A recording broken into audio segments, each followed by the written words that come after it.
नमस्कार मित्रांनो ई श्रम कार्डची केवायसी कशी करायची आहे तर याबद्दलची माहिती आपण आज या व्हिडिओमध्ये पाहणार आहोत। असंघटित कामगारांसाठी भरपूर जणांनी ई श्रम कार्ड काढलेला आहे, परंतु त्याची ई केवायसी अजूनपर्यंत कोणीच केलेली नाही। आता तिची ई केवायसी ही करणं अनिवार्य झालेलं आहे। आता तिची ई केवायसी कशी करायची आहे तर याबद्दलची संपूर्ण लाईव्ह प्रोसेस आपण या व्हिडिओमध्ये पाहणार आहोत। सगळ्यात पहिल्यांदा मित्रांनो, तुम्हाला तुमच्या मोबाईलच्या गुगलवरती यायचं आहे आणि इथं तुम्हाला eShram.gov.in असं नाव टाकायचं आहे। त्यानंतर तुमच्यासमोर पहिलीच लिंक ओपन होईल eShram.gov.in, तर तुम्हाला यावरती क्लिक करायचं आहे। इथं क्लिक केल्यानंतर तुमच्यासमोर काही अशा प्रकारे पेज ओपन होईल। ई श्रम कार्डचं जे पोर्टल आहे तर हे पोर्टल इथं ओपन झालेलं आहे।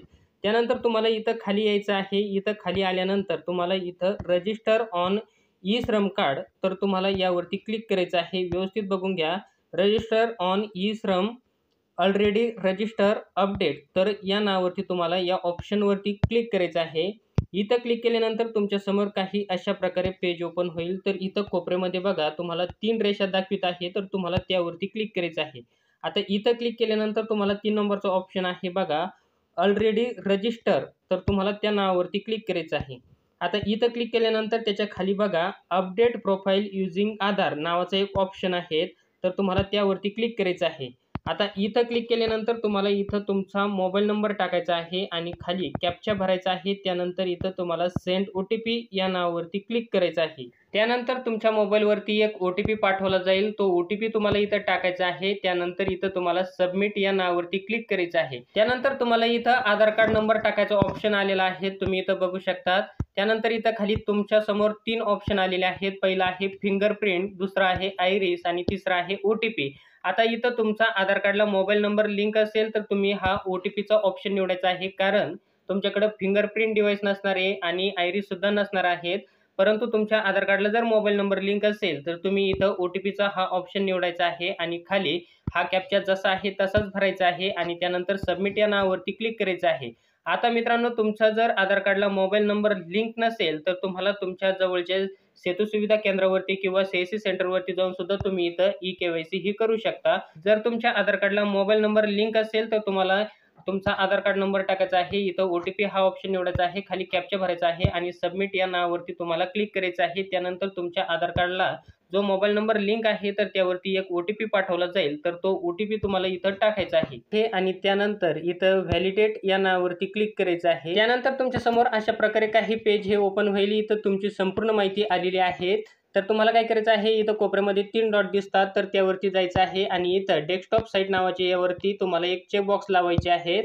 त्यानंतर तुमच्यासमोर काही अशा प्रकारे हे पेज इथं ओपन होईल, तुम्ही पाहू शकता। आता इथं बरेच जण काय करतात, तर इथं एक चेक बॉक्स लावतात। आता इथं ही चेक बॉक्स लावायची नाही, कारण आपण जर इथं चेक बॉक्स लावली तर आपलं जे ई श्रम कार्ड आहे तर हे रिजेक्ट होईल, बंद होईल आणि ते रद्द होईल।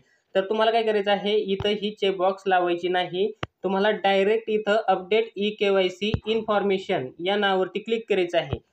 त्यानंतर तुमच्यासमोर अशा प्रकारे पेज ओपन होईल। इथं बघू शकता तुम्ही, तुमच्यासमोर 3 ऑप्शन ओपन झालेले आहेत। पहिला आहे अपडेट प्रोफाईल, दुसरा आहे डाउनलोड UN कार्ड, म्हणजे तुम्हाला तुमचं ई श्रम कार्ड जर डाउनलोड करायचं असेल तर तुम्ही 2 नंबरचा ऑप्शन सिलेक्ट करू शकता आणि तिसरा आहे फाइंड एलिजिबल स्कीम, म्हणजे या ठिकाणी तुमच्यासमोर असे 3 प्रकारचे ऑप्शन ओपन झालेले आहेत। तर तुम्हाला इथं ई केवायसीसाठी अपडेट प्रोफाईल नावाचा पहिला ऑप्शन आहे, तर तुम्हाला त्यावरती क्लिक करायचं आहे। इथं क्लिक केल्यानंतर बघा तुमच्यासमोर पुन्हा अशा प्रकारे पेज हे ओपन झालेले आहेत। भरपूर ऑप्शन आलेले आहेत। पर्सनल इन्फॉर्मेशन अपडेट करायची आहे का, त्यानंतर ॲड्रेस, एज्युकेशन, इन्कम काही अपडेट करायचं असेल किंवा ऑक्युपेशन स्किल्स जे काही तुम्हाला अपडेट करायचं असेल तर तुम्ही इथं करू शकता। आता आपल्याला ई केवायसी करायची आहे, तर त्यासाठी आपल्याला इथं 5 नंबरचा ऑप्शन देण्यात आलेला आहे बँक अकाउंट डिटेल, तर तुम्हाला त्यावरती क्लिक करायचं आहे। इथं येस म्हणायचं आहे।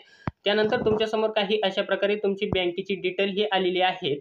आता इथं बघा बँक सीडिंग विथ आधार, म्हणजे तुमचं बँक अकाउंट हे आधार कार्डला लिंक आहे का नाही हे दाखवलेलं आहे। तुमचं बँक अकाउंट हे जर आधार कार्डला लिंक असेल तर तुमचा इथं ऑप्शन येस असा असला पाहिजे। जर तुमचा इथं नो असेल तर तुम्हाला इथं ई केवायसी ही करायची आहे। इथं तुमचं बँक अकाउंट वगैरे अपडेट करायचं आहे। जे बँक अकाउंट तुमच्या आधार कार्डला लिंक आहे तर तुम्हाला ते बँक अकाउंट इथं टाकायचं आहे, तो अकाउंट नंबर टाकायचा आहे, त्याचा IFSC कोड, तुमचं नाव, जे काही बँक असेल तर त्याची संपूर्ण डिटेल तुम्हाला या ठिकाणी भरायची आहेत आणि त्यानंतर इथं तुम्हाला अपडेट या नावावरती क्लिक करायचं आहे। आता इथं तुमचं बँक सीडिंग स्टेटस हे येसच असलं पाहिजे। जर नो असेल तर तुम्हाला माहिती भरायची आहेत आणि येस असेल तर काही प्रॉब्लेम नाही। तर मित्रांनो, तुम्ही अशा प्रकारे तुमची ई श्रम कार्डची ई-KYC ही करू शकता। तुम्ही इथं अपडेट करू शकतात। आता त्यानंतर मित्रांनो, तुम्हाला तुमचं जर ई श्रम कार्ड हे डाउनलोड करायचं असेल तर तुम्हाला काय करायचं आहे, इथं बॅक यायचं आहे। इथं बॅक आल्यानंतर इथं डाउनलोड यूएन कार्ड तुम्हाला या नावावरती क्लिक करायचं आहे। इथं क्लिक केल्यानंतर तुमच्यासमोर इथं ऑप्शन आहे बघा, डाउनलोड यूएन कार्ड, तर तुम्हाला त्यावरती क्लिक करायचं आहे। इथं क्लिक केल्यानंतर तुमच्यासमोर तुमचं जे ई श्रम कार्ड आहे तर हे इथं ओपन झालेलं आहे। तुम्हाला जर हे डाउनलोड करायचं असेल तर तुम्ही डाउनलोड करू शकता। तर मित्रांनो, तुम्हाला हा व्हिडिओ आवडला असेल तर चॅनलला लाईक, शेअर, सबस्क्राईब नक्की करा। आपण असेच महत्त्वपूर्ण व्हिडिओ हे घेऊन येत असतो। पुन्हा भेटूया अशाच एका नवीन व्हिडिओमध्ये। तोपर्यंत धन्यवाद मित्रांनो। जय हिंद, जय महाराष्ट्र।